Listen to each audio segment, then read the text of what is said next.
Salam jumpa dalam acara Light of Revival pagi ini, dan firman Tuhan yang akan kita renungkan saya ambil dari Injil Lukas pasal 18 ayat 35 hingga ayatnya yang ke-39. Waktu Yesus hampir tiba di Yeriko, ada seorang buta yang duduk di pinggir jalan dan mengemis. Waktu orang itu mendengar orang banyak lewat, ia bertanya, "Apa itu?" Kata orang kepadanya, "Yesus orang Nazaret lewat." Lalu ia berseru, "Yesus anak Daud, kasihanilah aku." Maka mereka yang berjalan di depan menegur dia supaya ia diam. Namun semakin keras ia berseru, "Anak Daud, kasihanilah aku." Belajar dari orang buta.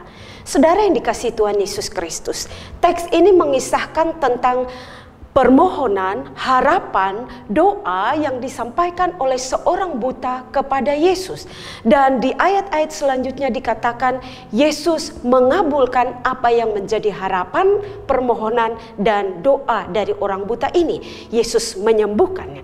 Yesus menyembuhkannya karena Yesus menemukan iman yang sejati di dalam diri orang buta ini.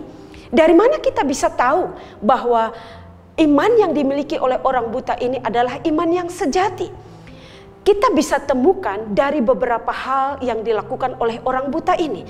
Dikatakan dari ayat-ayat yang kita baca tadi bahwa ketika dia mendengar orang banyak lewat, dia mendengar orang banyak lewat, dia bertanya, siapa yang sedang lewat? Apa yang sedang terjadi?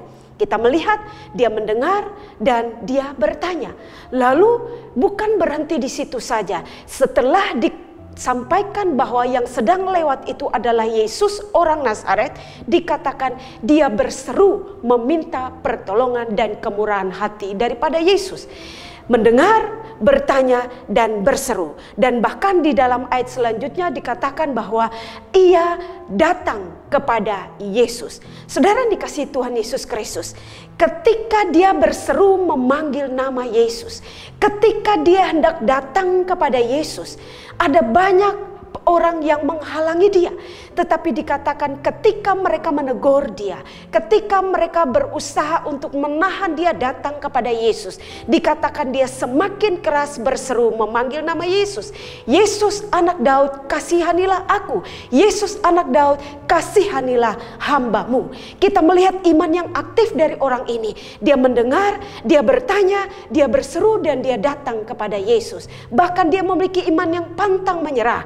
Ketika dia dihalangi untuk bisa datang kepada Yesus, dia tidak melihat penghalang-penghalang itu, tetapi semakin gigih dia datang dan berseru kepada Yesus. Saudara-saudara yang dikasihi dalam nama Tuhan Yesus Kristus, iman yang seperti inilah yang ditemukan oleh Yesus Kristus di dalam pribadi orang buta ini. Dan pada akhirnya Yesus mengatakan, "Engkau diselamatkan hanya oleh karena imanmu."